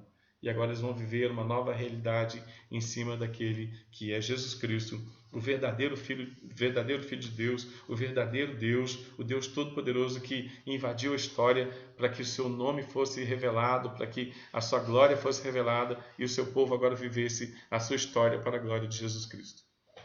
Tem participação, Mariana? Joelda colocou: Joelda. Tenho 32 anos de convertida e 32 anos que leio a Bíblia todos os anos. Inclusive, terminei a leitura anual dia 30 de abril, graças a Deus. Olha que legal. A gente está lendo também, Joelda. Depois você deixa para a gente, Joelda, o seu telefone. A gente faz um devocional diário e a gente manda um texto escrito, né, diário para as pessoas se amadurecerem. A gente também tem um planejamento de leitura de Bíblia, né? A gente leu em 2018 7 vezes o Novo Testamento. A gente leu em 2019 2 vezes o Antigo Testamento. E agora a gente está lendo toda a Bíblia, né? Em 2020 e 2021 a gente tem um planejamento de ler 2 vezes a Bíblia, né? Primeiro semestre, no segundo semestre ler mais uma vez a Bíblia e estudar a Bíblia toda na escola dominical, como a gente tem feito, né? Na escola dominical estudar a Bíblia. Hoje a gente está lendo e estudando o Evangelho de João, né? A vida do cristão ela é pautada, fundamentada na leitura bíblica, né? Quem não tem vida devocional não sabe agir, não sabe orar e também não sabe adorar. Uma vida devocional sistemática, né? De Gênesis a Apocalipse, né? E isso é muito importante, né? Que Deus te abençoe, minha irmã, e que Deus nos abençoe como povo de Deus, para que possamos sempre ler a Bíblia. Natanael era um genuíno israelita. Aí a palavra era em quem não há dolo, em quem não há fingimento. E diante da certeza da manifestação da presença de Deus, ele confessa Jesus na declaração mais judaica do Evangelho: tu és o Filho de Deus, tu és o Rei de Israel. E ele, agora na presença de Deus, consegue entender que Jesus Cristo é o cumprimento e a realidade do Antigo Testamento. Ele e outros discípulos veriam o cumprimento em Jesus, do que a escada de Jacó prenunciou em Gênesis capítulo 28. Este lugar não é outro senão a casa de Deus, conforme João capítulo 1, versículo 51. Jesus se revela com seu primeiro dos 7 sinais registrados em João para a manifestação da glória de Deus, a transformação da água em vinho no casamento. Outros 6 sinais são selecionados por João para mostrar a pessoa e a missão de Jesus e se encontram. Vamos lá, quantos sinais tem em João então? João tem 7 sinais, é isso? Primeiro sinal, pulei aqui, perdão. O primeiro sinal é ali na transformação da água em vinho. O segundo sinal, a cura do oficial do rei em Cafarnaum. Terceiro sinal, a cura do paralítico no tanque de Betesda. Quarto sinal, a multiplicação dos pães e peixes. Quinto sinal, Jesus anda por sobre o mar. Sexto sinal, a cura do cego de nascença. E sétimo sinal, a ressurreição de Lázaro.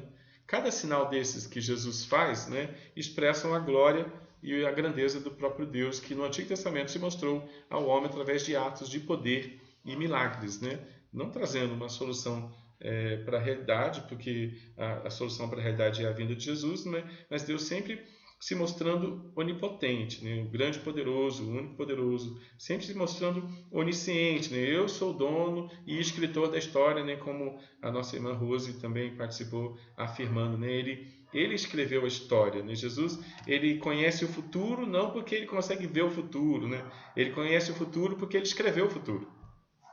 O passado que foi escrito acerca das promessas sobre a vinda de Jesus foi escrito por Deus.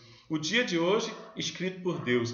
Toda a história da humanidade, até o final dela, toda ela é escrita por Deus. Deus é o Senhor da história. Escreveu a história. Requer nossa admiração, requer ser glorificado por seu povo, requer fé, tranquilidade, confiança do seu povo, porque Ele é o dono da história. Ele é o Deus que está sempre presente conosco, nos ensinando a confiar nele. No Novo Testamento, esses sinais tinham o objetivo de mostrar que Jesus é o Deus verdadeiro do Antigo Testamento, que se tornou carne, morou entre nós, agiu entre nós, para nos resgatar para Ele mesmo, para o treinamento de pecadores para povo santificado. O primeiro sinal, o primeiro milagre, se dá em um casamento que tem a expectativa da celebração comprometida porque faltou o vinho. Jesus simplesmente transforma a água colocada em 6 talhas usados para purificação em vinho da melhor qualidade, resgatando e consolidando a celebração do casamento, da vida, da esperança com que há de melhor. Ele mesmo é o melhor. Então, essa segunda parte da revelação do Filho de Deus, ela se dá, então, mostrando Jesus pegando as falhas estruturais. O casamento foi planejado no Éden, as falhas do casamento, a incapacidade de se realizar espiritualmente. Agora Jesus vem e traz significado. Ele põe a mão na água, naquilo que sobrou, e transforma de novo sua promessa em espiritualidade, em convicções. Isso está trabalhado na ideia do casamento, na falência do casamento, na falência da primeira aliança. Ele põe a mão na primeira aliança, e agora ele é o noivo, e a igreja é a noiva, e ele traz espiritualidade, ele traz agora um conceito maravilhoso da sua presença, um conceito de realização nele como Filho de Deus. Na terceira parte aqui, do capítulo 2, 13, até o 4, 54, ele fala da Páscoa. Jesus traz uma nova essência à espiritualidade. A primeira Páscoa, lá no contexto da Páscoa, João primeiro narra a purificação do templo, que tem 2 aspectos importantes. A gente pensa no templo como um ambiente de proclamação da verdade. O templo, na verdade, não estava mais proclamando a verdade. Jesus chega purificando o templo para que o templo volte a ser um ambiente de purificação, de graça. O templo volte a ser o ambiente de purificação dele. As ações de Jesus dividem o mundo entre os que foram chamados a crer e os que não foram chamados a crer. O próprio Jesus resgata a essência do templo, o local da presença de Deus, sendo ele a expressão mais perfeita e mais completa dessa presença do Senhor. né? O templo havia se transformado em um lugar de ritual, em um amuleto religioso, mas Jesus estava trazendo agora a vida verdadeira, uma religiosidade fracassado. Do mesmo jeito que ele chega no casamento, que não tem base para existir, e ele traz essência, ele chega no templo, no mesmo contexto, né? Notem que no mesmo contexto, capítulo 2, ele traz realidade espiritual para aquilo que estava fracassado. A verdade, o conhecimento dele, a habitação dele, tanto no casamento como no templo, traz agora a resposta e a verdadeira vida para que a humanidade caída seja agora transformada de fracassado para bem-sucedido. Está trazendo, então, essa transformação profunda para a natureza humana que estava caída. Essa ação de Jesus se segue em uma série de 5 narrativas. Aí a gente vai agora no capítulo 3. Nicodemos, né, que tem um encontro, que é um religioso, né, fracassado por não viver a essência da graça. Né? Ele traz de novo a missão de Jesus, a missão do Filho. Fala sobre João Batista, esse encontro maravilhoso com a mulher samaritana no capítulo 4. E no capítulo 4 mesmo, a cura, né? O segundo sinal, a cura do filho do oficial de um rei. Né? Jesus está narrando, né? João está narrando a obra de Jesus e mostrando como que a obra de Jesus é efetivada e consolidada de maneira a glorificar, a trazer paz para o coração daqueles que o veem, aqueles que o ouvem. Nicodemos, a explicação sobre a regeneração para um mestre da lei, né? Como que pode um mestre da lei não conhecer a verdade? Como é que pode a religião não estar fundamentada na verdade? Como é que pode alguém que prega a verdade não conhecer a verdade? Como é que pode Nicodemos, né, expressão de máxima de um pregador, né, da palavra, um pregador de Jesus Cristo que viria, não conhecer a verdade? Então, Jesus ele vem trazer significado para o casamento, ele vem trazer significado para o templo, ele vem trazer significado para a religião. Ele se encontra com Nicodemos, fazendo: Nicodemos, o que você tem ensinado aí, rapaz, está tudo errado. E Nicodemos, ele é submisso e de estar com Jesus e dizer: Senhor, então me ensina aí, como é que pode um homem velho, né, nascer de novo? É aqui que nasce de novo, é aqui. E Jesus traz para ele, né, os conhecimentos de nascer de novo. Você precisa nascer de novo, Nicodemos. Aí quando Jesus fala da sua missão, da salvação, ele fala que da salvação ele traz a justificação, ele traz o projeto da santificação, né? No capítulo 3, versículo 16 ao 21. Capítulo 3, versículo 16, porque Deus amou o mundo de tal maneira que enviou seu Filho para que todo aquele que nele crê não pereça, mas tenha a vida eterna. E esse conhecimento da vida eterna, esse conhecimento da justificação, ele é acompanhado da satisfação e também da santificação e do desejo enorme da glorificação. Né? Isso se consolida em Jesus. Outro testemunho de João Batista, né, para que Jesus cresça, a glória é de Jesus. Né? No mesmo contexto, né, de Nicodemos, João é aquele que abre mão de aparecer para que Jesus apareça. Né? E depois, no capítulo 4, a mulher samaritana, que também fala de vocação, fala de transformação, fala de santificação, fala de satisfação, de adoração e também de proclamação. A mulher que estava cheia de dúvida naquele dia, aquela mulher que estava cheia de sede naquele dia, tudo que ela tinha de necessidade naquele dia é suprida na pessoa de Jesus Cristo.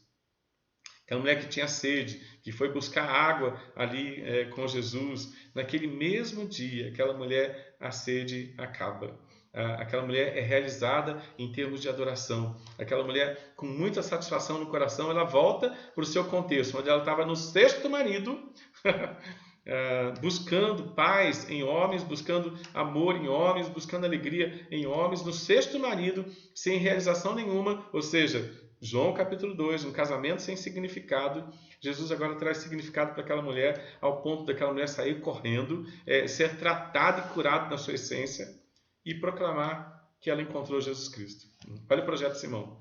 A mulher, como André, ela vai até Simão. Aquela mulher, como Felipe, vai até o seu Natanael, para contar que Jesus Cristo, né, aquele que o Antigo Testamento falava, né, realizou o seu coração. Natanael, Felipe, Simão e André, judeus. A mulher samaritana, uma gentia.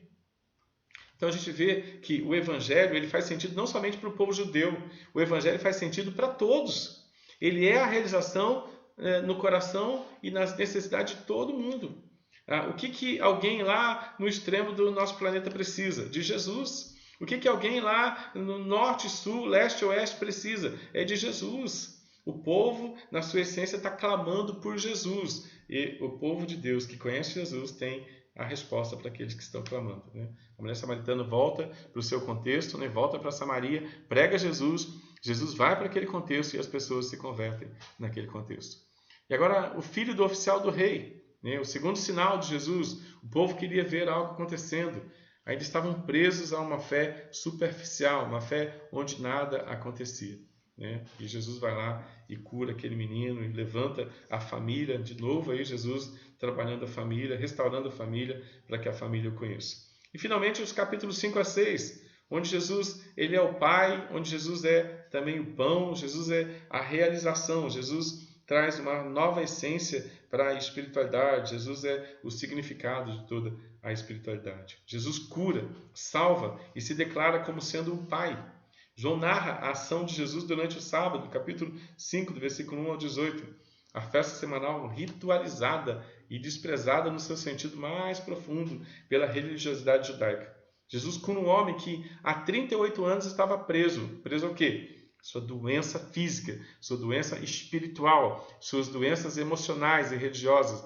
O Senhor faz isso no sábado, irritando os judeus superficiais em seus conceitos. É interessante a cura deste homem, porque a cura deste homem é somente o ponto de partida de Jesus para seu discurso sobre dar a vida ou tirar a vida. Era isso que ele veio estabelecer. Mas interessante também para a cura deste homem é que esse homem estava há 38 anos lutando para se restabelecer emocionalmente e se restabelecer dentro de padrões espirituais. Mas a culpa, ele não tinha conhecimento do Cordeiro de Deus que tira o pecado do mundo. A culpa conduzia aquele homem a um estado de doença, de angústia e de tristeza. O texto afirma que ele ficava observando, 38 anos observando a água se mexer e ele não tinha força nenhuma para estar perto da água.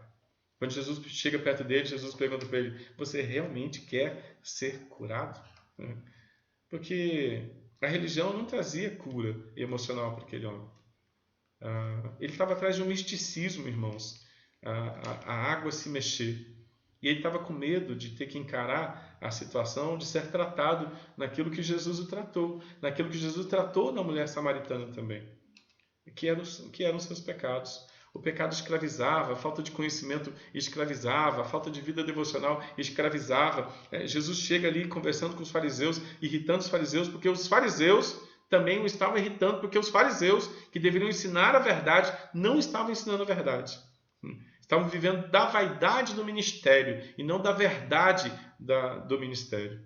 E quando um pastor, quando um fariseu, quando aquele que deveria ensinar a verdade começa a viver de vaidades, ele não serve. Ele, ao invés de curar o povo, ele adoece o povo com as suas vaidades. Que o Senhor nos ensine, nos ajude, né, a pregar a verdade, não a vaidade. Okay? As Escrituras falavam da vida que eles tanto queriam e esperavam. Agora a vida estava ali, mas eles não reconheciam. E Jesus agora tem que expressar essa verdade. Eu sou a verdade. Não precisa ficar 38 anos doente. Eu vim para que tenham vida, e tenham vida em abundância, né? Como diz João, capítulo 10, no versículo 10, quando eles se encontram com o verdadeiro pastor. À medida que lemos a narrativa do capítulo 6, cujo contexto é novamente a festa de Páscoa, a segunda celebração, encontramos Jesus operando como profeta, semelhante a Moisés, né? Enquanto alimenta a multidão. Né? E agora vem aqui o terceiro sinal, Jesus, o segundo sinal, onde Jesus... Oh, meu Deus, me perdi aqui. O quarto sinal, onde Jesus multiplica os pães e os peixes. Né? À medida que lemos essa narrativa, estou repetindo aqui, irmãos, à medida que lemos a narrativa do capítulo 6, onde é a Páscoa, a segunda celebração, encontramos Jesus operando como Moisés, né? Enquanto ele alimenta a multidão, Jesus se revela como Todo-Poderoso, que anda sobre o mar, ainda aqui no capítulo 6, ok? O quarto sinal, na verdade, quinto sinal, né? E por fim, como o pão da vida, né? O discurso de Jesus é progressivo, sempre, seu ensino é contundente, profundo, e a multidão não estava acostumada com isso. Nem os discípulos estavam acostumados com profundidade. Tanto que esse homem doente, há 38 anos, revela, né, o coração de todo esse povo, né? Esse povo doente, né? Ele também é mostrado através dos gentios doentes, a mulher samaritana que precisava saber como adorar de verdade. O povo não estava acostumado com profundidade, nem os discípulos. Jesus fala de pão do céu, Jesus fala de ressurreição, Jesus fala de coisas que manifestavam o seu poder e também manifestavam a sua obra. Eram palavras extremamente fundamentais e importantes, mas palavras difíceis de serem ouvidas, pois para atender a eles era preciso ser chamado pelo Pai. Não bastavam rituais, né? Não bastavam os rituais do templo, não bastava o conhecimento teórico de Nicodemos sobre o Antigo Testamento e etc. Era preciso ser vivificado pela palavra, pela presença da palavra, e essa ação vinha somente do Pai revelado em Jesus Cristo. Em João 6,65, Jesus afirma assim: ninguém poderá vir a mim se pelo Pai não lhe for concedido. Né? A gente olha para Jesus, né, se relacionando com o povo. Jesus é o Verbo, Jesus é o Cordeiro. A gente vê todo o movimento de Jesus nos seus sinais, chegando em Caná de Galileia, né, realizando, trazendo vida para o casamento. A gente vê Jesus purificando o templo, né, a gente vê gente crendo em Jesus, a gente vê Jesus, né, fazendo diferença na família, na cura do filho de um oficial do rei. A gente vê Jesus curando aquele paralítico, irmãos, 38 anos doente por falta de conhecimento, por falta de convicção, por falta de ver, né, o Senhor ali junto com ele. E Jesus faz uma pergunta para aquele menino ali, doente há 38 anos, assim: você realmente tem interesse em ser curado? Ser curado de falsas convicções, ser curado de falsa religiosidade? E aquele rapaz que estava doente há 38 anos, ele recebe a cura, e depois que ele recebe a cura, Jesus diz para ele: olha, agora que você está curado, vá e não use o pecado mais. Para a mulher samaritana, que estava no seu sexto marido, ela abandona o pecado naquele dia, e ela proclama o Evangelho. Ela vai viver o Evangelho. Ela vai ser claramente na vida dos samaritanos, né, o Evangelho de Jesus Cristo. Vamos fechar, irmãos? No contexto do capítulo 6, muitos se retiraram ao ouvir as palavras de Jesus. Ao ouvir que a salvação nunca dependeria da religião estabelecida. Nunca dependeria dos seus esforços carnais. Esse discurso ainda é muito duro de entender. Mas parafraseando os discípulos diante da pergunta de Jesus, se eles também queriam se retirar, podemos dizer, e a pergunta é interessante para a gente fechar a meditação de hoje, né? Para onde iremos? Essas palavras duras que quebram o coração, nos fazem pensar em nós mesmos, em nossa existência medíocre, são as palavras de vida eterna. E por mais que tentemos fugir da realidade, não há outro caminho, não há outra verdade, não há nada que possa nos dar segurança. O Senhor é o Santo de Deus, o Senhor é o Todo-Poderoso, e nós não temos condições de viver e de existir sem o Senhor. Jesus veio revelar, irmãos, que muitos de nós estamos como Nicodemos, vivendo uma falsa religião. O Senhor vem jogar a mesa dos cambistas no chão para dizer que a igreja precisa de um avivamento bíblico. Precisa parar de viver misticismos, né, pragmatismo. Né? O Senhor vem renovar a sua igreja, né, com a sua presença. O Senhor vem tratar as mulheres samaritanas, né, que estão em busca de realidades nessa terra, dizendo assim: os verdadeiros adoradores adoram em espírito e adoram em verdade. E essa mulher agora entende que precisa lutar contra os seus pecados e precisa conhecer mais de Jesus. O Senhor Jesus passa ali no poço e diz assim para aquele homem: você realmente está querendo ser curado? Ou você carrega pesos antigos colocados sobre você, sobre falsa religiosidade, sobre um templo que não tem pregado a verdade, sobre um templo que não liberta? E aquele homem naquele dia é curado. E Jesus fala para ele: lute agora contra os seus pecados. Jesus é o caminho, irmãos. Jesus é a verdade. Jesus é a única vida. Para onde iremos? Quando Jesus ele está agora com seus discípulos, e Jesus, no capítulo 6, ele tem um auditório de 5.000 pessoas. E ele começa a pregar a verdade, e as pessoas não querem saber da verdade. As pessoas estão acostumadas com a vaidade. As pessoas não gostam da verdade. As pessoas gostam da vaidade. Verdade e vaidade não caminham bem juntas. Se a vaidade domina o nosso coração, é porque a verdade saiu do nosso coração. Se a vaidade tem abandonado o nosso coração, é porque a verdade encontrou guarida no nosso coração. Jesus diz assim: conhecereis a verdade. É isso mesmo? É? Conhecereis a verdade e... a verdade? A verdade liberta, irmãos. A verdade liberta. A verdade nos liberte. O conhecimento de Jesus como Deus Todo-Poderoso, como o Pai encarnado, nos liberte e nos dê a dimensão da graça, da sua majestade, do seu poder. Que o Senhor nos ajude, né? Tem alguma participação? Alguma pergunta? Não? Não. Vamos orar? Oremos então. Senhor Jesus, Deus Todo-Poderoso, onipotente, onisciente e Deus presente conosco. Continua a ministrar aos nossos corações, ó Pai. Arranca a vaidade dos nossos corações. Nos transforma em adoradores, em espírito e verdade. Visita, Pai, a nossa igreja, Senhor. Visita a nossa vida, curando as nossas enfermidades. Curando as enfermidades espirituais. Tirando, Pai, as tristezas e o pecado, Pai, que tenazmente nos assedia. Nos ensine a lutar contra os pecados, ó Deus que à beira, Deus de Betesda, Senhor, possamos, ó Pai, ser curado, Pai, de pensamentos errados de 38 anos, de 30 anos, ó Pai, de 30 dias, ó Pai, de meia hora atrás. Nos ensina, Pai, a vivermos para a glória do Seu nome somente, Senhor.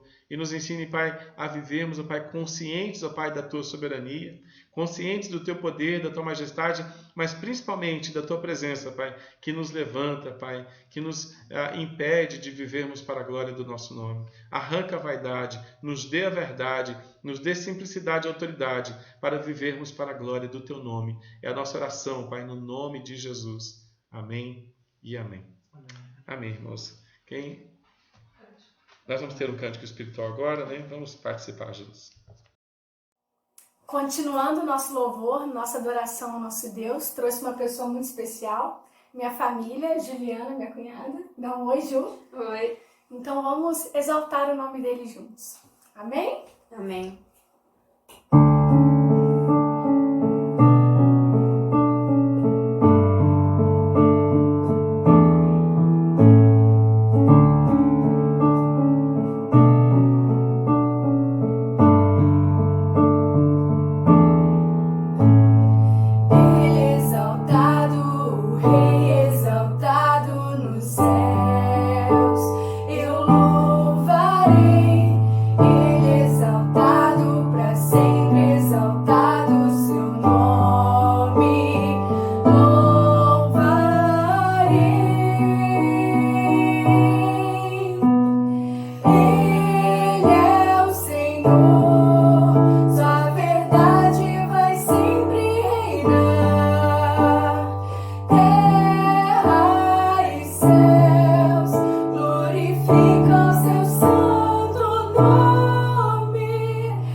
Ele é exaltado, o Senhor é exaltado, e que a gente viva esse Deus exaltado na nossa prática diária.